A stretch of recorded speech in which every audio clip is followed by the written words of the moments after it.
Ibu Bapak sekalian yang saya muliakan, izinkan saya berbagi tentang bentuk dan metode pembelajaran di dalam menyusun RPS. Penyusunan RPS kita ini merujuk kepada Permendikbud nomor 3 tahun 2020, juga mengacu kepada buku panduan penyusunan kurikulum tahun 2015-2019. Semuanya ini didasarkan pada deskripsi yang ada pada Kerangka Kualifikasi Nasional Indonesia untuk program studi atau level sarjana atau level 6. Landasan hukum kita bisa lihat dari Permendikbud nomor 3 tahun 2020. Ini terkait dalam bentuk dan metode pembelajaran. Kemudian Peraturan Pemerintah nomor 8 tahun 2012 dan Panduan Penyusunan Kurikulum Pendidikan Tinggi tahun 2018. Capaian pembelajaran pada pelatihan ini kita berharap bahwa peserta mampu memilih dan menerapkan bentuk pembelajaran. Yang kedua, peserta atau yang menonton video ini mampu memilih dan menerapkan metode pembelajaran inovatif atau MP. Ya. Materi kita pada bagian bentuk dan metode pembelajaran. Pada video sebelumnya kita sudah menjelaskan tentang capaian pembelajaran, bagaimana membuat CPMK dan bagaimana menyusun sub CPMK. Kemudian video juga sebelumnya kita sudah membuat bagaimana penilaian di dalam format RPS itu. Jadi sudah dan sekarang kita akan bicara di materi ini. Bentuk dan metode pembelajaran ini kan urutannya dalam format seperti ini. Ada sub CPMK, kemudian kita berikan penilaian, kemudian kita menentukan bentuk dan metode pembelajaran di form RPS yang kita siapkan. Jadi kalau kita lihat panduan penyusunan kurikulum pendidikan tinggi tahun 2018, salah satu format RPS itu seperti ini. Dimulai dengan sub CPMK atau komponen akhir tiap tahapan belajar. Di sini ada penilaian, ini sudah kita bahas, ini juga sudah kita bahas, dan sekarang kita berada pada bentuk dan metode pembelajaran ini. Kita berada di posisi ini. Ini akan kita bahas. Bagaimana cara membuatnya. Sebelumnya saya ingin berbicara sedikit tentang kurikulum.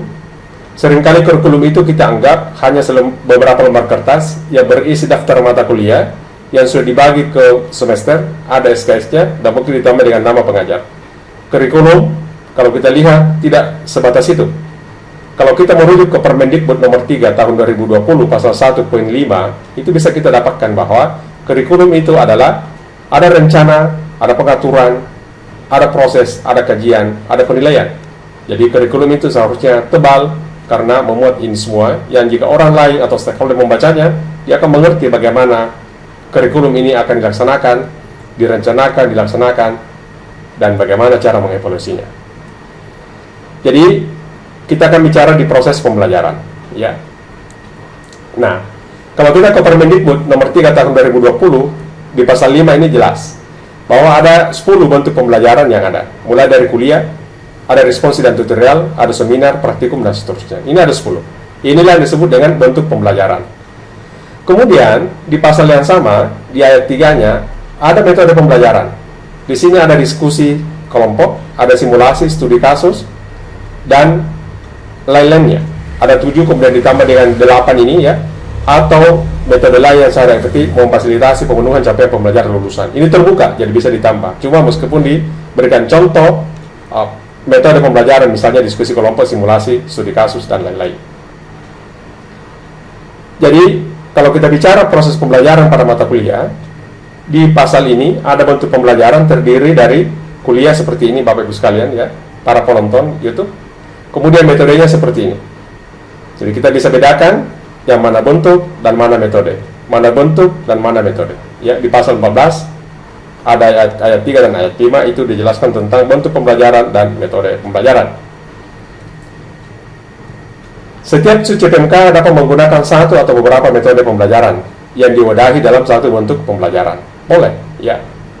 Bahkan satu sub CPMK bisa saja bentuk pembelajaran kuliah ditambah dengan praktikum, boleh. Lalu yang bentuk pembelajaran kuliah diberikan metode pembelajaran, bisa saja studi kasus, simulasi. Sedangkan yang praktikum bisa saja diberikan misalnya experiential learning dan sebagainya atau pembelajaran mandiri. Jadi kalau kita bicara di sini, kita ambil contohnya. Kita akan fokus di sini, di bentuk dan metode pembelajaran dari format RPS yang kita punya, yang dikeluarkan oleh buku panduan penyusunan kurikulum pendidikan tinggi tahun 2018. Nah, tadi kita sudah lihat bentuk kuliah. Kalau dipilih kuliah atau responsi atau tutorial, maka ini ada 3 komponennya. Ada tatap muka, ada penugasan terstruktur, dan ada belajar mandiri. Satu SKS untuk kuliah komponen tatap mukanya terdiri dari 50 menit per pekan per semester.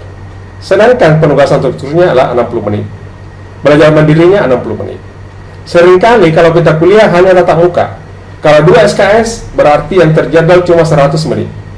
Seharusnya ada penugasan struktur dan ada belajar mandiri. Karena ini sering terlaksana, yang ini terbengkalai. Jadi kita sudah melanggar aturan yang ada dalam Permendikbud nomor 3 pasal 19. Kadang kita berasumsi bahwa penugasan terkhusus untuk mahasiswa. Tidak, untuk dosen juga. Ketika dosen membuat dan memeriksa tugas-tugas itu, itulah bagian yang disiapkan. Kalau 2 SKS berarti 2 jam yang minimal disiapkan oleh seorang dosen untuk menyiapkan tugas dan memeriksa tugas itu. Seringkali ini terbengkalai sehingga banyak tugas mahasiswa tidak diperiksa. Kenapa? Karena dianggap kuliah sudah selesai. Dia tidak melaksanakan komponen ini. Belajar mandiri. Dosen juga harus belajar mandiri. Ketika menyiapkan apa-apa yang harus dibaca oleh mahasiswa, apa-apa yang harus dipelajari oleh mahasiswa, dosen sudah melaksanakan pembelajaran mandiri dalam mencari jurnal, menentukan buku babnya. Disitulah dosen. Sehingga baik dosen ataupun mahasiswa, waktu yang digunakan untuk satu SKS sama-sama 2,83 yang dibulatkan menjadi 3 jam. Kalau 2 SKS sama-sama menggunakan 6 jam. Kalau 2 SKS. Kalau seminar, tatap mukanya 100 menit, belajar mandirinya 70 menit. Kalau praktikum, tatap muka. Jadi bisa kita bedakan mana bentuk pembelajaran. Kalau bentuknya kuliah, responsi tutorial, berarti ada 3 yang harus ada. Tatap muka, TM, penugasan terkhusus, PT, dan belajar mandiri, BM. Ini contohnya. Sub-CPMK mampu menjelaskan teori ini. Ini sudah ada penilaiannya seperti ini kita lihat, dan ini kita sudah jelaskan. Ya, pada file sebelumnya, Ibu Bapak bisa melihat ini. Kalau seperti ini, bagaimana bentuk dan metode pembelajarannya? Kita lihat. Ini sudah ada bentuknya. Ini 2 kali pertemuan, 2 pekan. Maka bentuknya kuliah. Metode pembelajaran pertama, di pertemuan pertama, pekan pertama, kooperatif dan kolaboratif. Yang kedua, di pertemuan kedua, pekan kedua, menggunakan kolaboratif, kooperatif, dan kolaboratif saja. Tatap muka yang diperlukan karena 2 pekan, berarti ada angka 2. 2 ini menunjukkan 2 pekan. Yang di tengah menunjukkan SKS, berarti 2 pekan kali 2 SKS kali 50 menit. Tatap mukanya. Sedangkan belajar mandirinya, mahasiswa diminta membaca modul. Ini adalah laman pembelajaran online. Padahal pembelajaran pekan 1 dan kedua. 2 kali pertemuan, 2, angka 2 pertama 2, yang di tengah SKS, dan ini adalah waktu untuk belajar mandiri 60 menit. Penugasan terstruktur, ini mengacu ke standar ini, juga 2 pekan. Jadi, dia akan mengerjakan mahasiswa ini selama 2 pekan, karena 2 SKS, jadi mereka akan menggunakan waktunya sekitar 4 jam untuk menyelesaikan ini semua sesuai dengan indikator yang ada. Ini adalah materinya. Jadi, kita tahu betul bahwa karena dia menggunakan bentuk pembelajaran kuliah, responsi dan tutorial, maka harus ada 3, tatap muka atau tatap maya, belajar mandiri, penugasan terstruktur. Ini ada TM, ada PT, dan ada BM. Ya, ada BM, ada TM, ada BM, ada PT. Ini terpenuhi sesuai dengan Permendikbud nomor 3 tahun 2020 pasal 19 tadi. Ini contoh lagi. Ini adalah sub-CPMK yang diajarkan pada pekan ketiga, keempat, dan kelima. Ini 3 pekan. Ini 3 pekan. Sudah ada sub-CPMK-nya, ada indikatornya, dan ada bentuknya. Sekarang kita pindah ke bentuk pembelajarannya. Ternyata dari sini kita lihat ada 2 bentuknya. Bentuk pertama tutorial, bentuk kedua praktikum. Hanya saja untuk pertama ini hanya 1 kali pertemuan atau 1 pekan. Ini 1 pekan. 2 SKS kali 50. Karena bentuknya tutorial, maka harus ada 3 komponen yang ada. Harus ada tatap muka, belajar mandiri, dan penugasan terstruktur. Ini masing-masing 1 pekan. Ya, ini 1 pekan. Makanya ini 1 pekan, 1 pekan, 1 pekan. Berarti selesai pertemuan ketiga. Tersisa pertemuan 45. Ternyata pertemuan 45 itu semuanya praktikum bentuk kedua. Makanya di sini ada 2 kali pertemuan. Maksudnya pertemuan 4 dan kelima. Ini mata kuliah 2 SKS. Makanya dikali dengan 170. Karena kalau praktikum 170 menit. Berbeda menitnya, komponen menitnya dengan yang dibentuknya kalau bentuknya tutorial, kuliah, atau responsif. Jadi bisa kita lihat di sini ya. Begini cara kita menghitung waktu di dalam menyusukan. Ini luring. ya ini daring. Jadi kita tahu yang pertama ini tutorial. Karena dia tutorial berarti arah tetap mukanya, arah belajar mandiri, dan arah penugasan terstruktur. Kita lihat di sini ada DM dan seperti ini ya. Ya, jadi ini penting dilaksanakan pemilihan BP dan MP, bentuk pembelajaran dan metode pembelajaran. Supaya apa? Supaya ini menjadi bagian penting dalam pencapaian SUBJIP-MK, menjadi standar rujukan mata kuliah baik tunggal maupun paralel, adalah pedoman bagi tim dosen. Ini mengapa harus disusun dan mengapa harus ditentukan bentuk pembelajaran dan metode pembelajaran.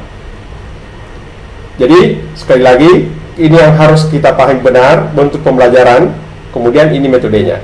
Ya, ini harus kita bedakan. Kalau metode pembelajaran bisa ditambah, misalnya seperti ini ya. Ini diantara metode pembelajaran yang lain yang bisa kita tambahkan. Demikian penjelasan ini. Semoga ibu bapak yang menonton YouTube ini dapat menyusun RPS-nya, kemudian menentukan bentuk pembelajaran, menentukan metode pembelajaran yang sesuai untuk mencapai capaian pembelajaran yang ditetapkan dari SUBJIP-MK itu. Semoga bermanfaat.